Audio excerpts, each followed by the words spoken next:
Là où ça bouge, nous sommes au Théâtre de Caen pour vous parler Dialogue de Carmélite de Poulenc. Toute la distribution est arrivée, ils répètent. La première représentation a lieu ce soir. Pour nous en parler, nous avons été reçus par deux grandes sopranos.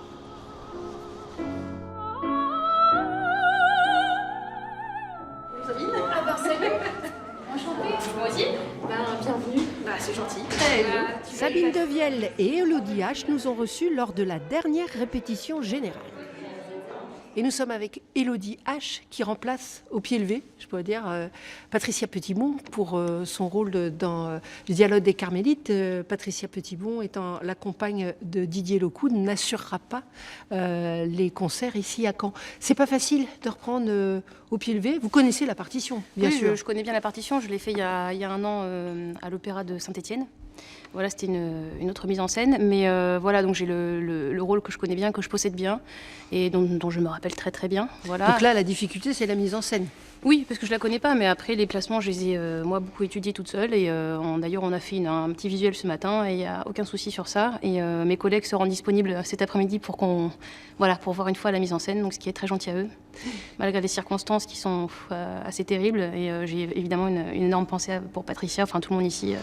Et de tout cœur avec elle. Voilà. Donc ça va pas être. Ce sont des représentations qui vont être assez lourdes, je pense. Dialogue des Carmélites de Poulenc, c'est l'histoire d'un couvent sous la terreur. La mort qui rôde, la foi, le doute. Le livre est tiré d'un roman de Bernanos et très dense. Olivier Py, le metteur en scène de la version présentée à Caen.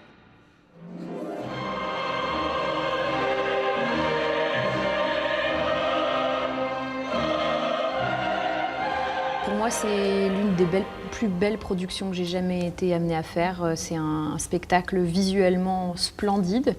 La scénographie est vraiment très très prenante. C'est une œuvre dont je suis profondément amoureuse. Je l'ai déjà interprété, ce rôle de sœur Constance, dans 3 différentes productions.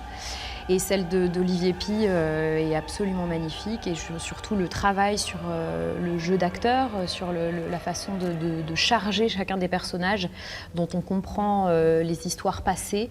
C'est vraiment du génie. Donc moi, je suis très attachée à cette production. Je suis très contente de venir le donner ici à Caen.